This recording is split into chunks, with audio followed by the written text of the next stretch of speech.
Hello and welcome back to the Masonic Roundtable, a weekly hangout where Masons from around the world get together to talk about Masonic news and opinions in a friendly and social manner.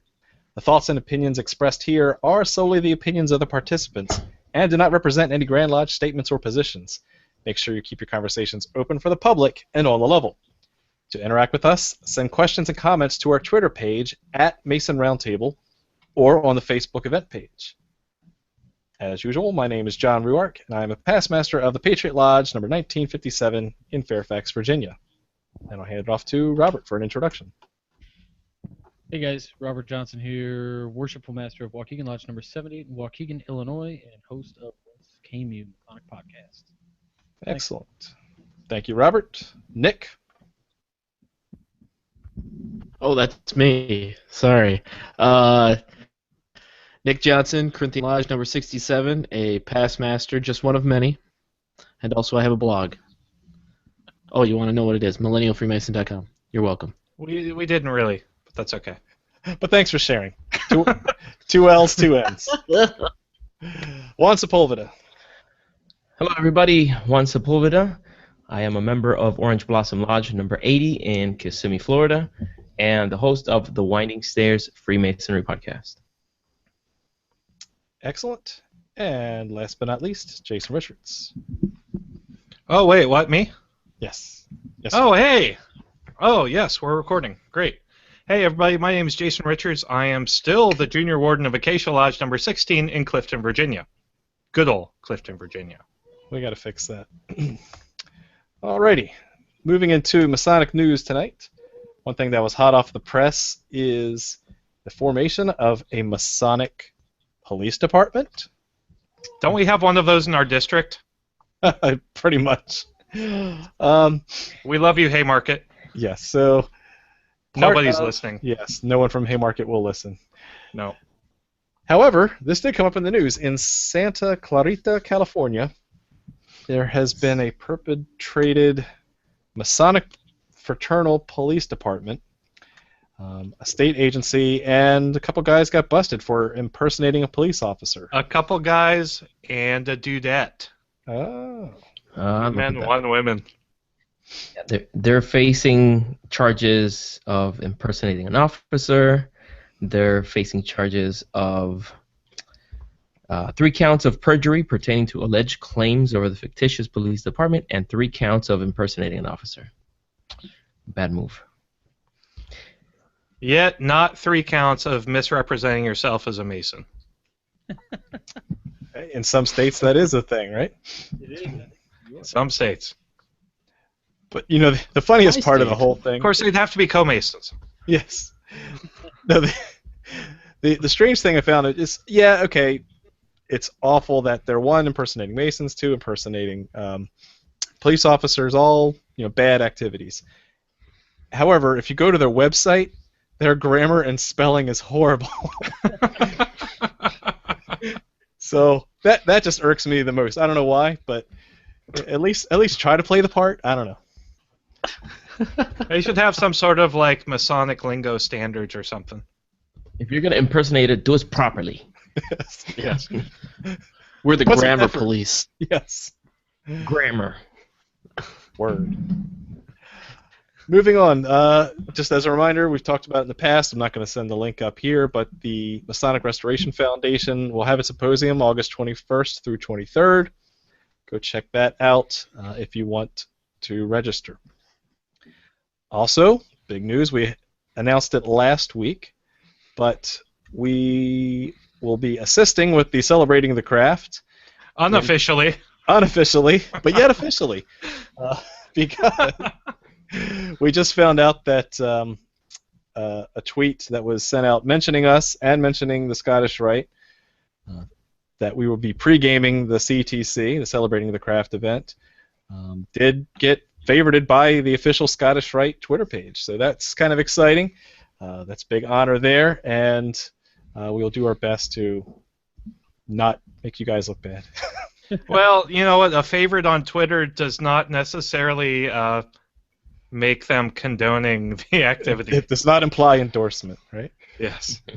But definitely stay tuned for that. We've already got a Facebook event page created, And we will be having links on theMasonicRoundtable.com and with the YouTube link and all of that as well coming up soon. So It's stay gonna tuned. be an amazing event, guys. You're not gonna want to miss it. If you do miss it, of course it'll end up on YouTube, but it's gonna be fun. We're gonna try to interact a little bit more with you guys than we do normally, and we're gonna have some great people on and just talk about the good work that the Scottish Rite does. So rock on. So for those listening in the car, not viewing the details, it will be May May 16th, 16th. 5 p.m. Eastern. And so we'll be ending exactly right before the CTC webathon starts at 6 p.m. Eastern. Yeah, we don't want to take over their airtime at all. We will not go long. We'll do our best. Don't wanna We may have a little ball that'll slowly drop like on New Year's. I'm kidding. We won't. Just like we did last year, while the actual event is happening, the Celebrating the Craft, it's likely that some of us are going to be on Twitter and on Facebook commenting on what's going on. Last year, of course, it's a very long program for me to sit from beginning to end, but I was able to catch a little bit here and there, and that's part of the fun of watching it live. So you want to do that. Well, this is my first time seeing it, so I'm kind of excited because I don't know anything about the Scottish Rite, so I'm going to get some knowledge. You're going to get learned. Albert Pike, commas, mic drop. Yeah. You forgot a few commas there. Yeah. Add three more There Roman was one sentences. in between each letter of his name. True story. And last but not least, as a reminder, we do have most excellent Don McAndrews, very fancy pins available for sale now on our shop. You can go to www.theMasonicRoundtable.com/shop and pick up a couple pins while you're there. We have very limited supply of his pins, and they are worth every bit of it. Honestly, one of the best pins I've ever seen. And when you buy most excellent Don McAndrews pins, we are giving half of that money away to the Alzheimer's Association. And so that's the major charity of the Grand Royal Arch chapter in Virginia. So now you have no reason not to buy one. That's all I got. Let's move on to MMQOT. Nick, take us away. Thank you very much, John. All right, so the Monday Masonic question for last week, the answer to this one was pretty cool because I think two of the guys, actually maybe even more, I never really asked any of the other panelists how many have actually seen this, but the implements used by George Washington at the cornerstone laying of the U.S. Capitol building were crafted by Brother John Duffy, who was a member of Fredericksburg Lodge No. 4. They are displayed in the George Washington Masonic Memorial in Alexandria, Virginia, and are owned by Alexandria Washington Lodge No. 22 of the Grand Lodge of Virginia. And we have this huge list because you guys were awesome. So I'm going to try and say this super fast and super awesome. So we've got Greg Guffey of Acacia Lodge No. 51 of the Grand Lodge of Minnesota, Justin Miller of Sacramento Lodge No. 24 of the Grand Lodge of New Mexico, Lou Bedford of Palestine Lodge No. 158 of the Grand Lodge of Ohio, Christopher Croto of Dorchester Lodge No. 1, Grand Lodge of Vermont, Jonathan Primo of Lincoln Park Ionic Lodge No. 539 of the Grand Lodge of Michigan, Simon Dick, who is a petitioner of Joseph Warren Gothic Lodge No. 934 of the Grand Lodge of New York. I owe him a Sherman of beer from last Amicable Lodge. episode. Ew. He reminded me too. I don't know why. I'm like, I ain't paying. I know what you're talking about. Grand Lodge of Massachusetts. Jared Shemansky of Brighton Lodge, number 247 of the Grand Lodge of Michigan. Arturo Sevilla of Coatomac Lodge, number 15 of the Grand Lodge of Baja California. Our own Jason Richards of Acacia Lodge, I can't even remember That's terrible. Grand Lodge of Virginia. 16. Jeff Brockett of 16. What? Man, that was really terrible. And then we've got Jeff Brockett of okay, here we go. This is a weird word. Santaway Lodge number 89 of the Grand Lodge of Connecticut. Justin Wingard of Tuscan Lodge number 202 of the Grand Lodge of Maryland. Paul Chamberlain of Greenleaf Lodge number 561 of the Grand Lodge of Pennsylvania. Yep. And former guest on the last show. but not least, and former guest and fantastic all-around guy who was judging my beer choice, which was to be understood, I guess. And then Don Williams, who is a fellow craft of Detroit Lodge number 2 of the Grand Lodge of Michigan. So thank you all for answering that question. It was a really fun question. So here we go. This is a hard question. Trust me. It was hard for me, and I came up with it. So, the Masonic Monday question for the week of May 4th, 2015. Exposés have been commonplace in Freemasonry since almost its founding as a speculative craft.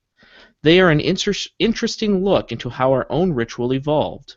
One prominent exposé, which uses Noah and his sons as its base legend in Freemasonry.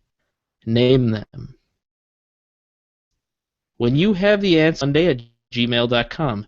Don't forget to include your lodge name and number, unless you're in the Grand Lodge of Massachusetts, and the hashtag whatever the heck you want.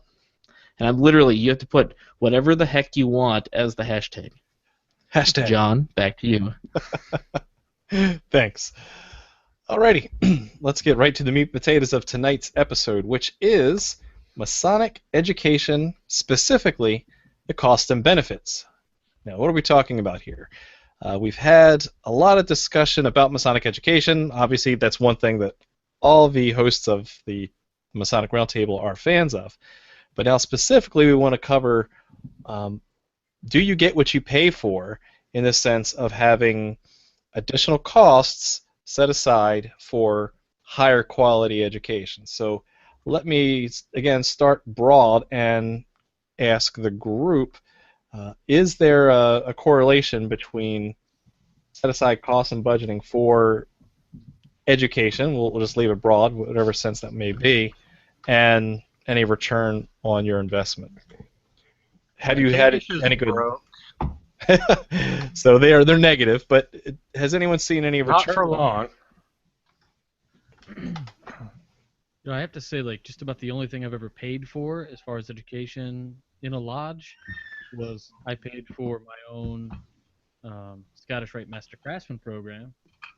That was something I paid for, and I thought that was worth it. But actually, in lodge, outside of having to do some cover expenses, we don't pay for too much. Mm-hmm.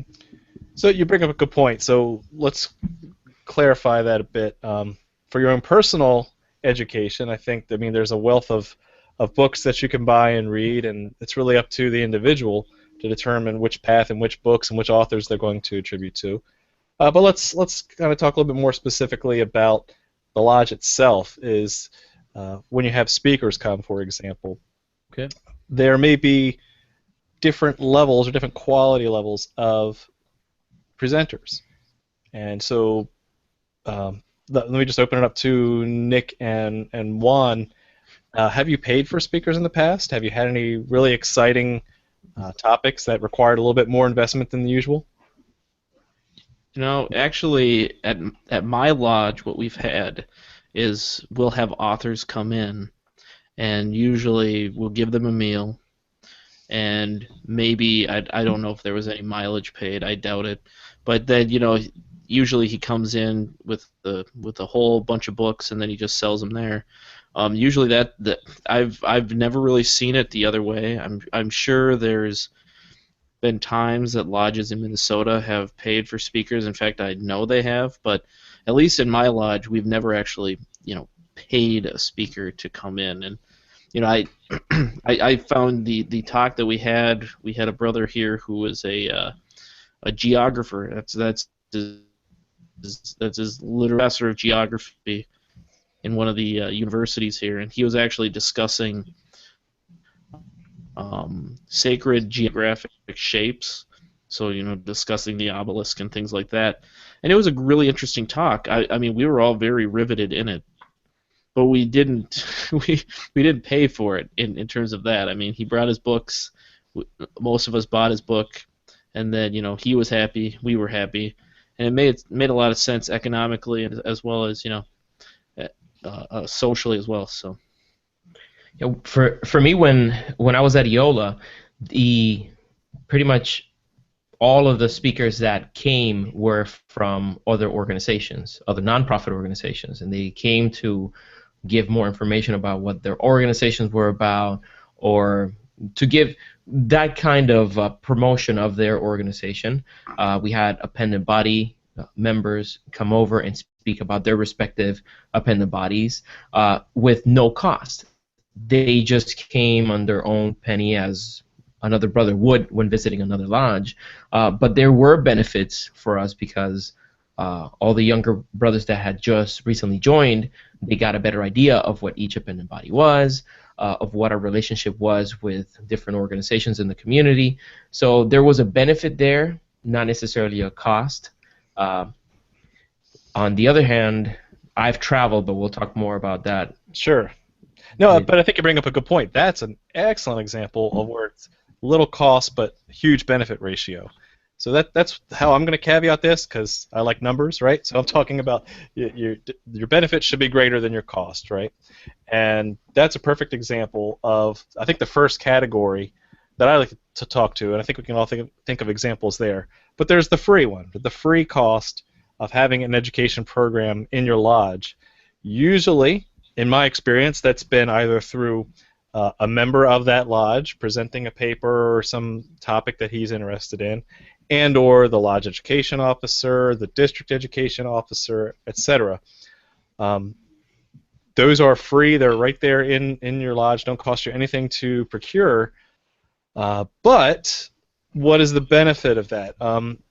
What I've seen in my experience, and I'll open it up for you guys, is the quality is just okay, in the sense of I may have seen them just shuffle old papers that have been recycled from the past, a story I've heard before. So I'm coming to another lodge meeting to hear a story I heard previous lodge meetings before. Right. The benefit didn't seem that high. What's been your experience with those free types of education activities? Jason? Well, John, interestingly enough, I've seen a couple free education programs that have been really good, but the really good ones get recycled over and over again. And by the third, fifth, seventh time you hear a presentation on Cleopatra's Needle, the mystique and the wonder just kind of fades away, and you spend more time on your phone than you do actually listening to the presentation. Confirmed. With Acacia, being a small lodge, they don't generally have a lot of really big, robust education programs. One of the things that they do is they usually have like a York Rite night, a Scottish Rite night, and a Shrine night, and they all usually end up starting out the same way, which is where the speaker will come up and get up in front of the lodge and say, "Who's not a member? Everyone who's not a member, raise your hand." And it just gets really awkward from there. So again, when you have very low barriers to entry as far as Masonic education costs are concerned, in a lot of ways you get what you pay for, because putting together a really good Masonic education program takes a lot of work.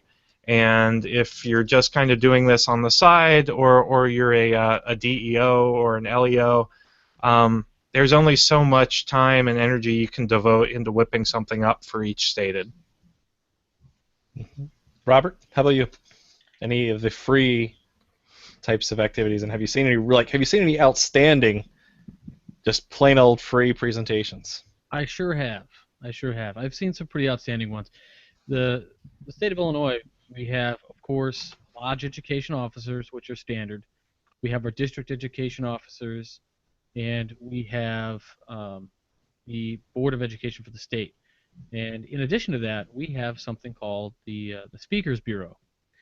So anybody who has a program that anybody in the Grand Lodge has seen and says, "Holy cow, we really like that. We want that guy in the Speakers Bureau," and he goes on a list. And then what lodges do is they can go through this list and they can just like go, "Oh, let's get this guy to come out." And those are your free presentations most of the time. If those guys do some extracurriculars, like myself, or writers like Jason or any of you guys, they might put together a donation or something for you, which is pretty cool. But those free presentations are really nice. In fact, Brian Shimian came out and did a really nice one for Waukegan not too long ago. And you know what it cost us was a Little Caesars pizza. That's not free. Nice. Greedy bastard. Pay me back. He ate the entire pizza himself?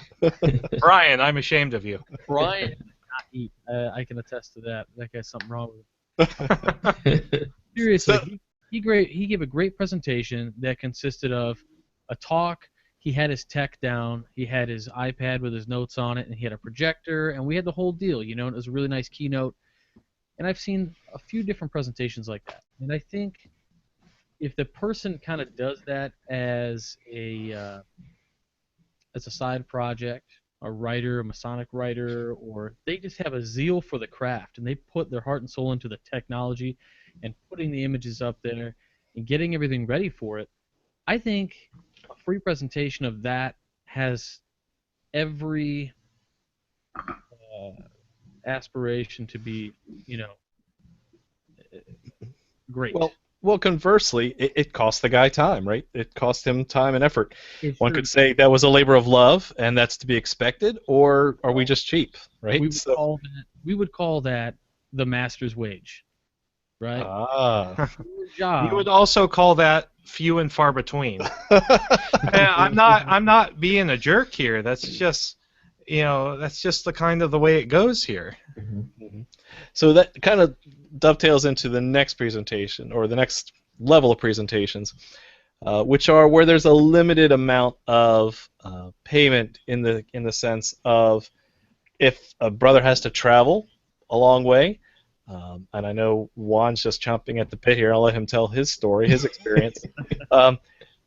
But there's a certain level of, okay, if I can just drive to the next lodge over from my home lodge, that's one thing. It shouldn't be a big deal. If I'm driving to another state or flying to another state, just for that, there should be an additional expectation, I think, of covering some costs, maybe not the whole costs, or have the availability to hawk some wares. So, Juan, tell me about your experience. Yes. This is something that relates, in my view, to what I have been doing for a living for a long time. There has been, for those of you who do not know, I make a living making art, and you have that common comment that artists will starve to death if they make that their career. Well, that is so whenever an artist goes around and has to share what he created with other people for a chance of somebody liking it and somebody feeling compelled to buy something. And I can understand how someone who crafts together a speech and puts a lot of research and a lot of time into making sure that it's compelling, that's how they would feel if they are traveling to share with other people, only for the hopes that maybe at the end they'll buy the book, or that at the end they'll give that brother some sort of financial help. I've been fortunate enough that I've spoken quite a bit locally, so it's easy for me to travel from here to Tampa and from here to different places and speak. And usually lodges do open up the dining hall or a portion of the lodge for me to share my art with the brothers. And more often than not, I make something. At least I pay for the gas. Um, so that's basically how the situation has been. When I travel out of state, then the normal thing would be for travel and lodging, and that's what the speaker usually would get. Now you've even crashed on some guys' sofas before, haven't you? Yes, several times. I've stayed in the house of several brothers. I have received money for gas, and I never come back empty-handed. Not just in money, but the experience. I get a few days to go and visit a new lodge I've never seen. If it's a different jurisdiction, I'm going to see some different ritual variations that I've never seen before. That's a treat on its own. I give my wife a little bit of peace of mind that I'm not bothering her for 24, 48 hours. So the family also benefits from it. So I put that in kind of the limited compensation category in the sense where some of it's getting repaid, but there really is no expectation of 100% compensation or the other thing. But one thing I do want to add on to that is something that you mentioned about being able to sell some things after lodge. And this is something that, with good planning, you can do on the cheap and have some really great speakers for next to nothing. And so my personal experience has been during my year in 2013, the greatest year ever for a worshipful master.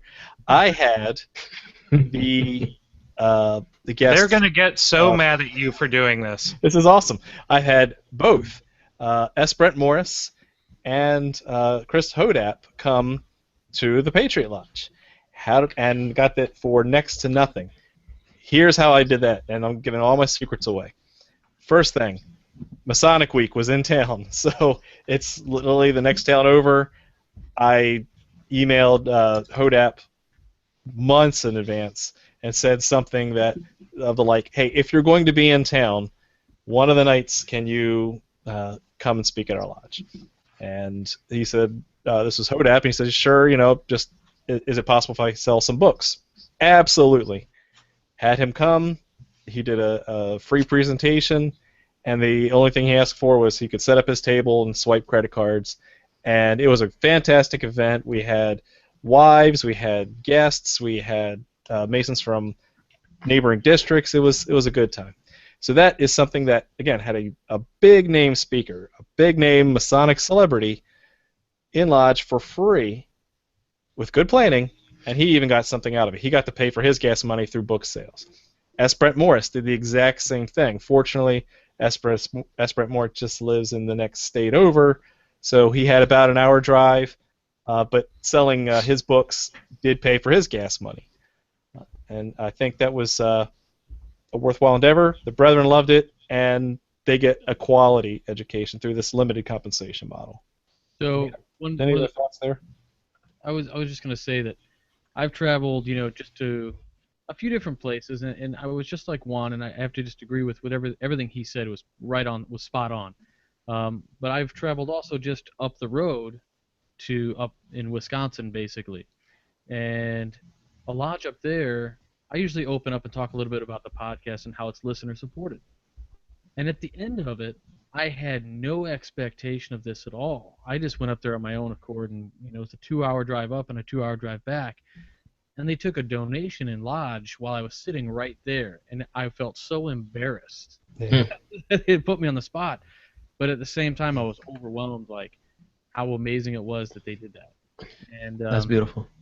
It was so nice, and it really covered my gas and everything. It was just the coolest thing ever. And when that kind of thing happens too, you really see the quality that you bring sometimes, and they really just appreciate you coming out. Mm-hmm. Yeah. Something it's it's on an upswing right now. Speakers and lodges went away for the longest time. Now, if I may, I wanted to present a scenario. Imagine, a young brother that, for example, at least here in the U.S., it took them some time to go through the enter apprentice degree, fellow craft, and then finally he's a master mason, and he finally gets to sit in lodge with all his brothers, and then he starts noticing that pattern that there are minutes, there are bills, there are announcements, and goodbye. And then, well, maybe next week, maybe in 2 weeks, it's going to be more awesome, and that's when they're going to open the floodgates, and all that wisdom is just going to pour on. And then the same pattern. He's gone. Yeah, exactly. Once that happens a few times, then they're going to think twice to go and get nicely dressed, drive to lodge, and whatever. So there has to be that extra expectation met, that they're going to get something really great out of it.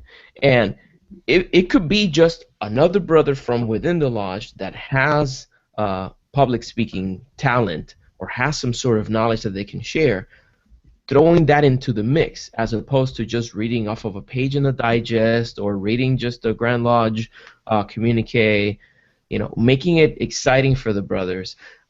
That, in my opinion, is enough to sway some of these brothers that are dwindling away, sway them back into active participation in the lodge. Going back to the free model, I'm going to put a little plug out for the Allied Masonic degrees. I love going to their meetings. The one or two I've actually been to. We love having you, Jason. I love being there because it's very much a research-based organization.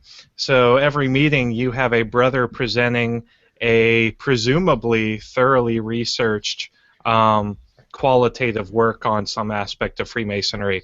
I remember we had a really great presentation on Walt Disney and his work as a demole, and it was just a fantastic presentation and a great program, all for free. It's true. Well, outside of your AMD dues. How much are our dues, Jason? $10. I think they're like $25, maybe. Might even be less than that. I don't know if I've paid this year's or not. So the last category would be the full-on, totally compensated, even getting into the honorarium style level of compensation. What do we mean by that? Well, again, as we alluded to earlier, we do have guys who their job is to be an author, right? And so they need to understand that the thought and research and time that went into writing that book, that costs money. The artists that, it's not just, it only took you 5 minutes to paint. Well, it took me, 4 hours to gather the materials, to come up with the concepts, etc. And Juan will do a much better job explaining that than me. That takes time, and that is something that you may only see the end product, but yet there's a lot of time invested by that person and that brother. And is there a market for having something where that effort needs to be compensated? Nick, what do you think? Honestly, I think it's one of those. I can divide it up how comedians work, and there's comedians that work A rooms, comedians that work B rooms, and then C rooms. A rooms are the top quality guys, right? Then the B rooms are kind of like a mix, right? And then C's are just like a neighborhood club, right? Frankly, I think most of the guys that think they deserve an honorarium, they don't. I know that's a cruel thing to say, but not everybody. What do you mean by that? A Robert David. What I mean by that is that you see a lot of guys that have been in for maybe, I don't know, a couple years, right? Maybe 3 years, and all of a sudden they've gained all the knowledge they've ever had, and they now want to expend all of this energy out to the rest of the world. But the problem is most of the time they're not I don't know if they're necessarily doing it for the good of the craft or good for themselves. I know that's maybe it's a leap, but honestly, like if you're Robert Davis, somebody like that, I mean, who's been a Mason for a very long time, is very well distinguished, Grand Cross, all that stuff. I totally get if he I don't know if he does, but if he did, I wouldn't fault him at all because that makes perfect sense to me. But some of these guys, I don't know. I mean, I get couch surfing or giving money for getting gas or buying their book or whatever, but I mean, I just don't think there are that many guys that are really going to exceed or meet the level in which they're going to get paid. Yeah. And the way I see it is this is basic, economics. We're talking about supply and demand.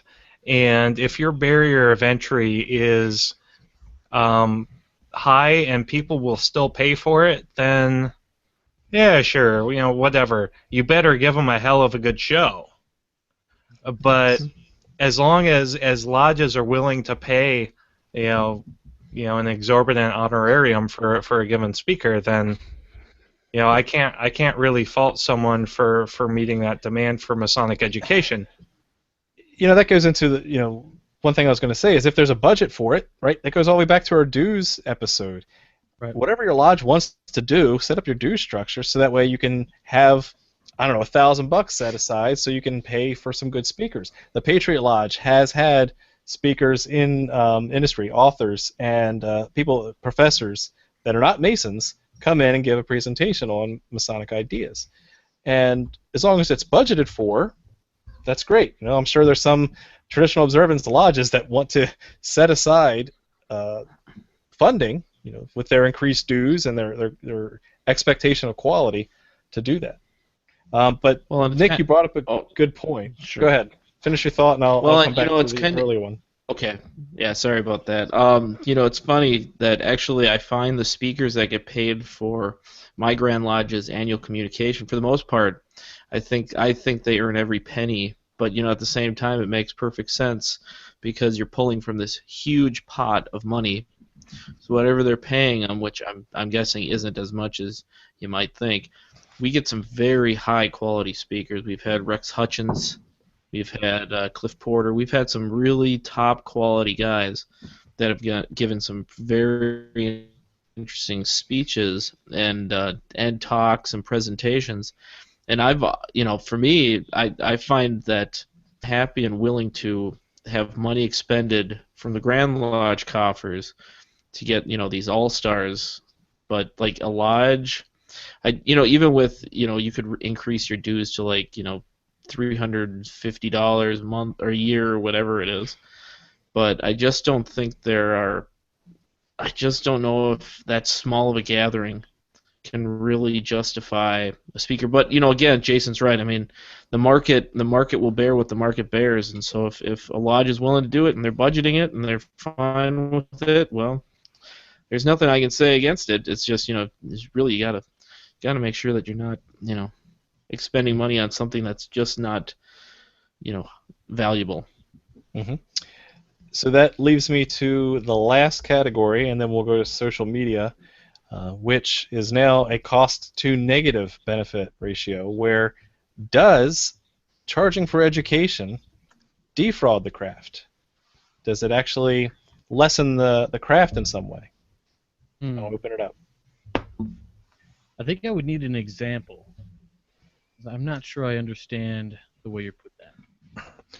I think if someone is not actively trying to shove their wares down a given brother's or lodge's throat, then yes, there's the idea that you want to help out your brother whenever possible, but it's always within certain bounds, and I find it very difficult to justify providing a service as or categorize that as defrauding the craft when the craft is not being coerced into using said service.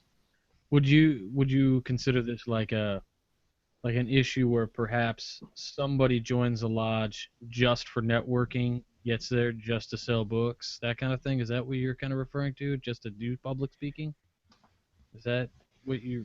Well, so we really didn't talk about what is value, and that's something from a business perspective. Value is what a customer is willing to pay for. What happens if you go full honorarium and you have a budget for that, and you've agreed to pay this guy, and the guy sucks? Now you've spent money, you've got not the quality you expected, and now your lodge has now been financially hit, and the brothers are kind of disappointed in the quality and aren't going to really look forward to the quality presentations in the future.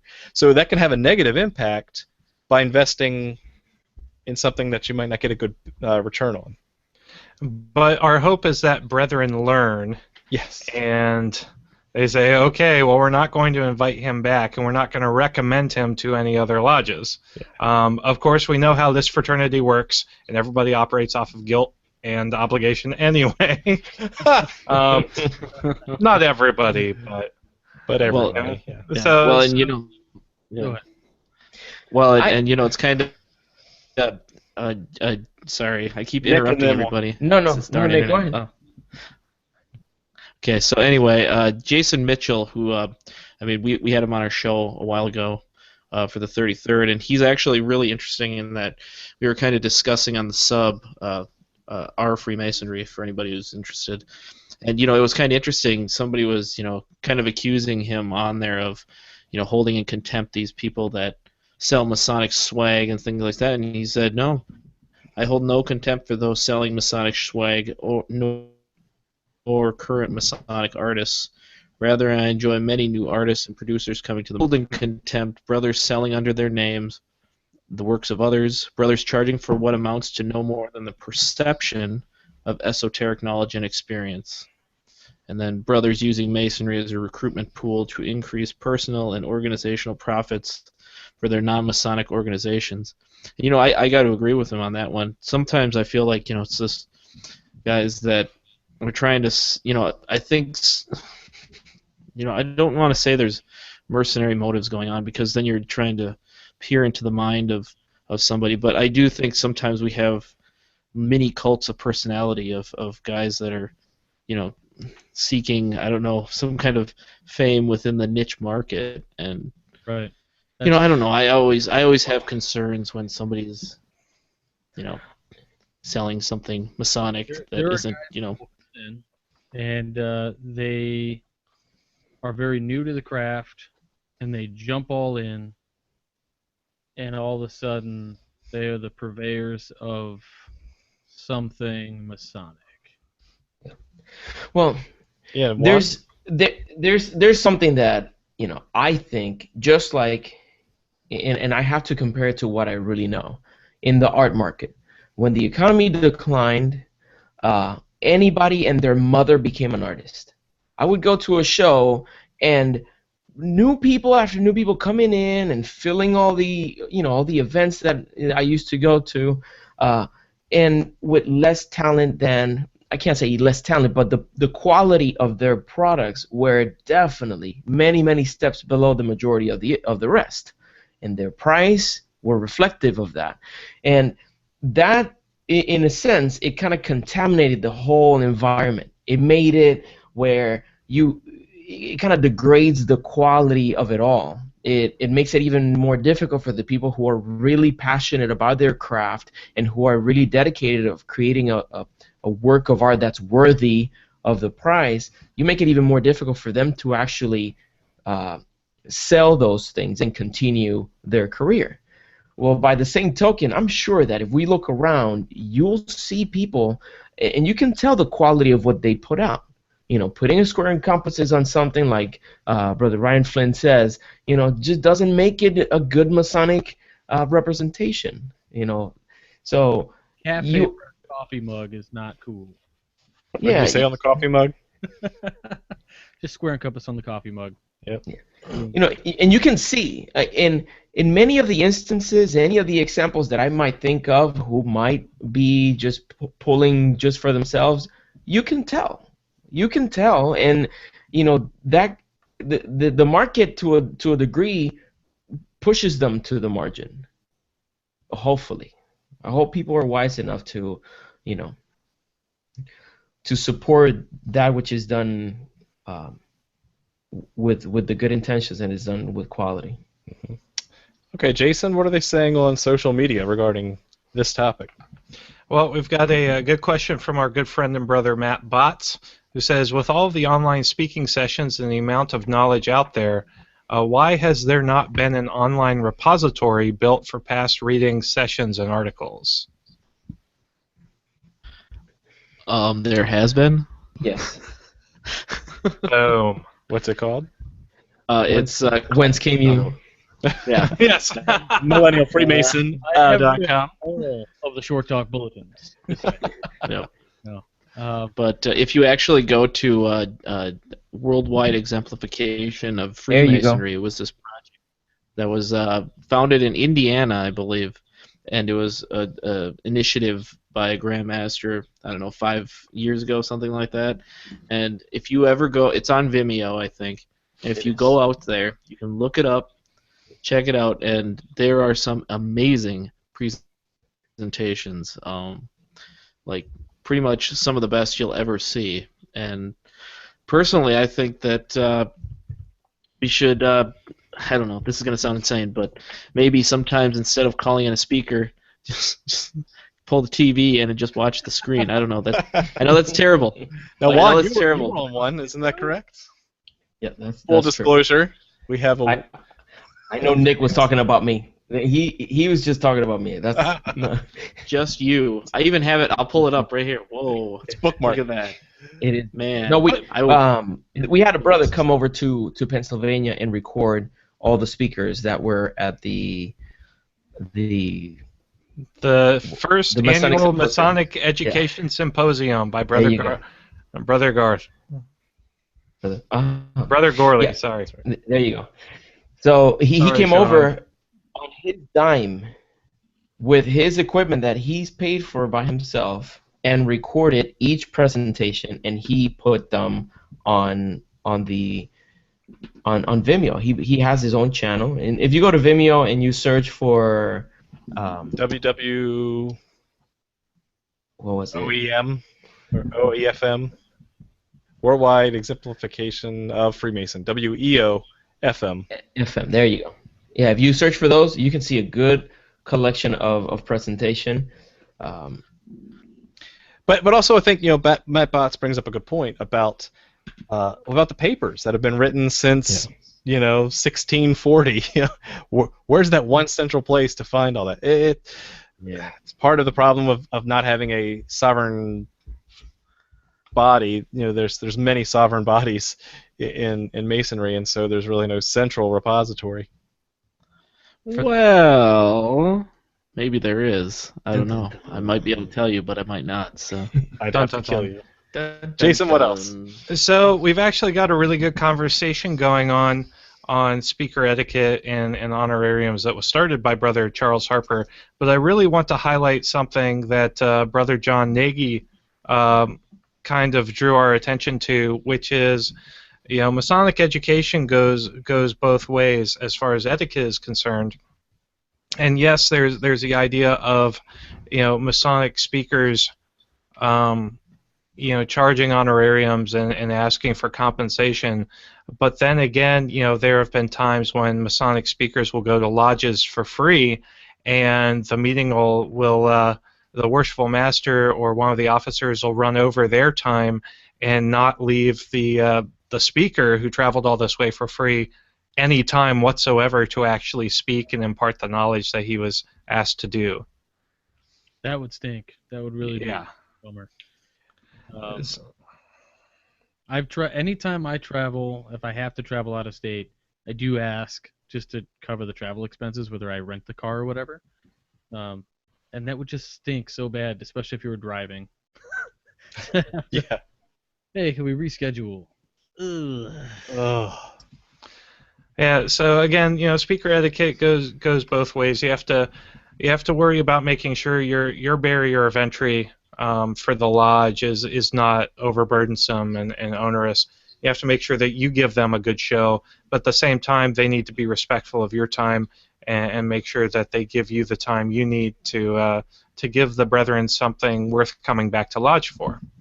Have you guys, just really quick, have you guys ever been to a lodge where you were doing a talk, whether in your home lodge or in your district or outside, where you were in the middle of the speech and the master gets you an eye contact and does this? Oh my God. Holds his hand up and taps on the watch like it's getting kind of late.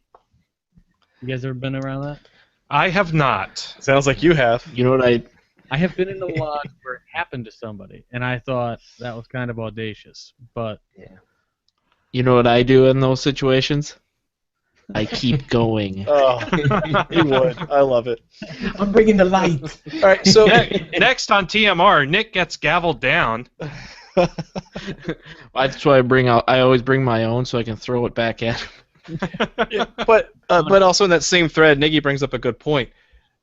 In tiled lodges, typically, on average, you get about maybe 15 minutes to do an educational program.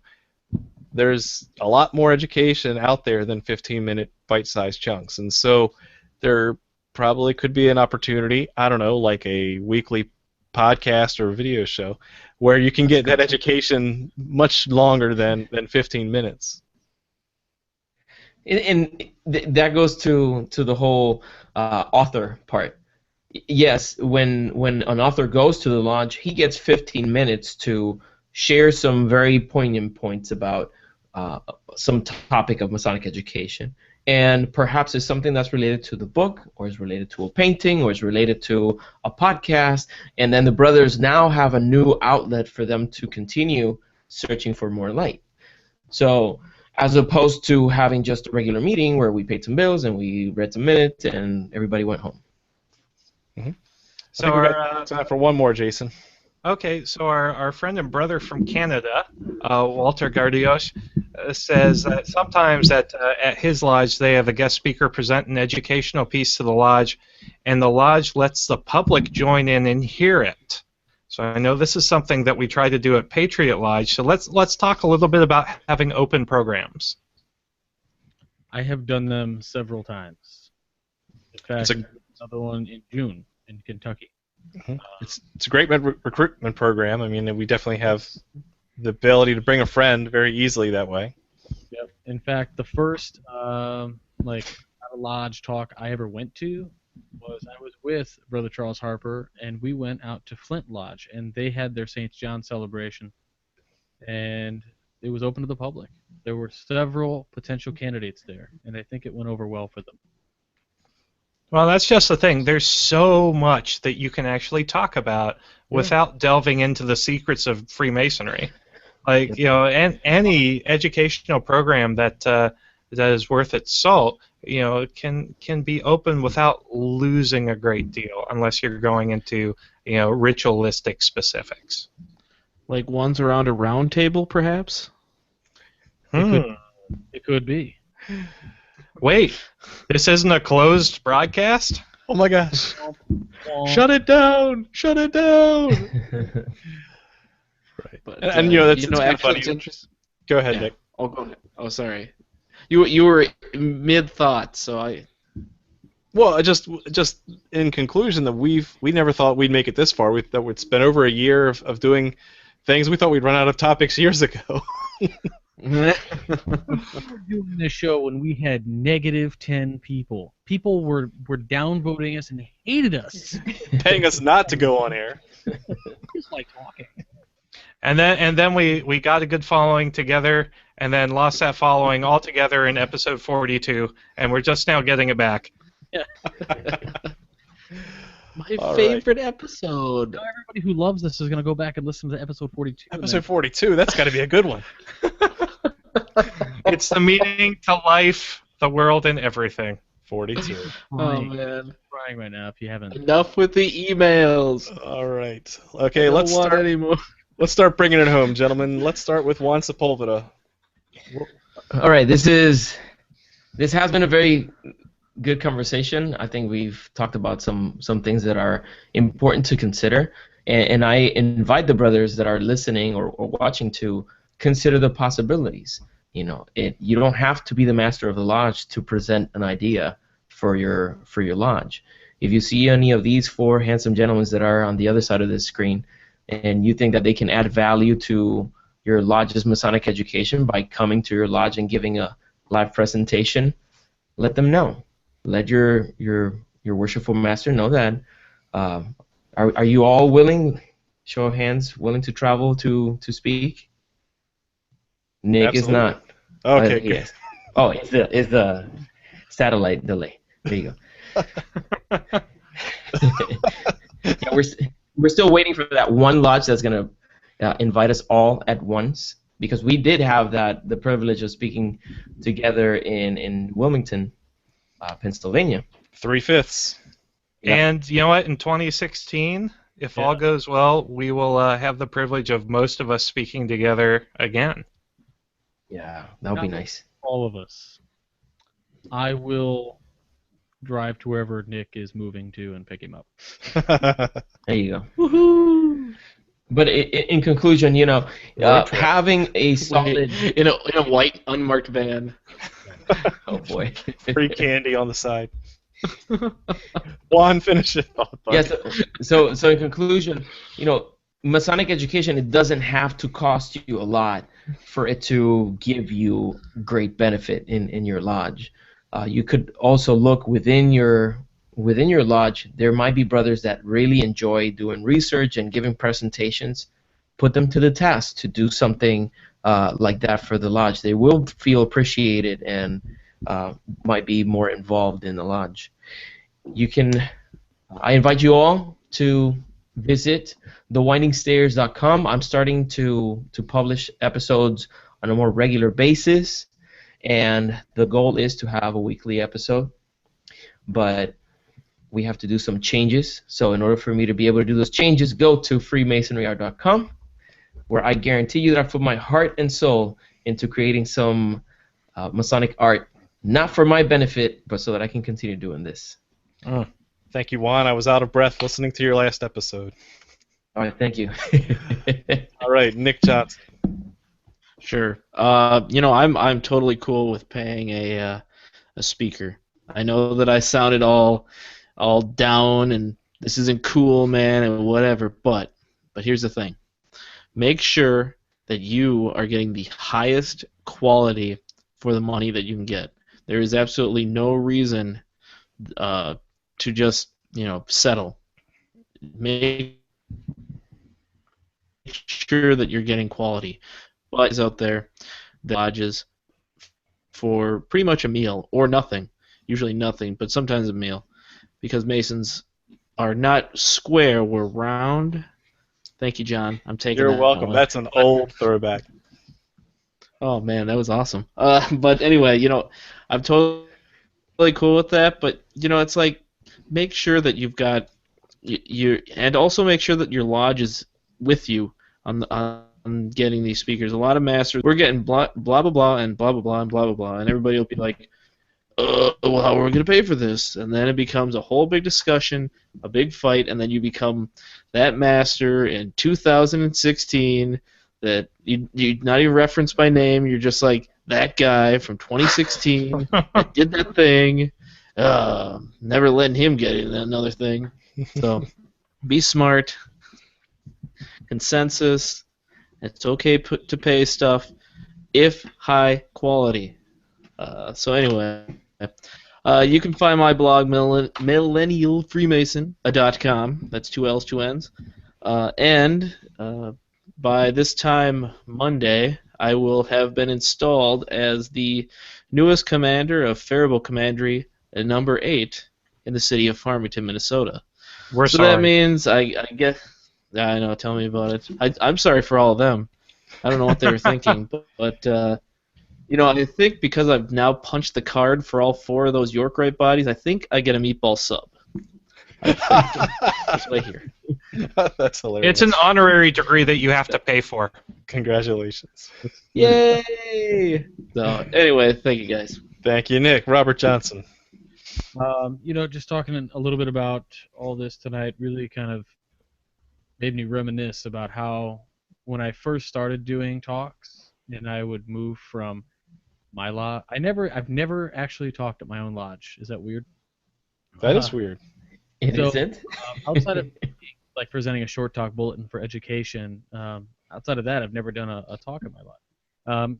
Going around in the district, outside my district, driving far, flying to different places, I'll do talks all day long, and for the most part, I just love traveling and going to see these lodges. So I mean, I used to flip the bill for the plane tickets even, and it just got to a point where after a while, it was not conducive, and I was kind of putting myself in a hole. So that's kind of how that evolves. I think it really depends on, as Nick pointed out, the quality of your presentation needs to be there. As Jason pointed out, that lodge needs to be able to, if they are willing to put it up, you better be able to put out. And I don't mean that, I mean that in a Masonic way. So just show up and with your A game if that's something that's going to happen. You definitely don't want to have shortcomings with your Masonic education if people are having you out. That said, initially at the beginning of the episode, you guys mentioned Simon Dick, who is a petitioner in New York. If you guys followed WCY podcast posts either early this morning or yesterday, I can't remember when I posted them, Brother Simon is actually the guy who completed my list of famous Freemasons and sent them to me. And he not only said which episode I had a guy on, he also told me when I duplicated the guy in another episode, and it was just fantastic. I can't thank you enough. I wish you all the luck in the world, and please keep me informed and us informed when you get your degrees. I think it'll be fantastic. Thank you so much for doing that. Masonic Radio Theater, if you guys are into that, that's coming. I've been working on that, getting the parts in as well. That's been kind of on the back burner a little bit. I've been digitally remastering all of Manly P. Hall's lectures. So I'm making those sound pretty amazing. And hopefully I'll host those at some point, and you guys can all download them. WCY podcast, Whence Came You? The podcast is a Masonic education podcast. Comes out Sunday nights, 9:30. If you don't already check those out, check those out. Also, what's the cost? Oh, the cost of Whence Came You is absolutely free. And also, which brings me to the next thing, we made the Whence Came You app all free now. So if you download the podcast app so the Liberated Syndications application is called the Podcast Source. You can search for Whence Came You. The app used to be $2, but because so many people helped out, it's now free.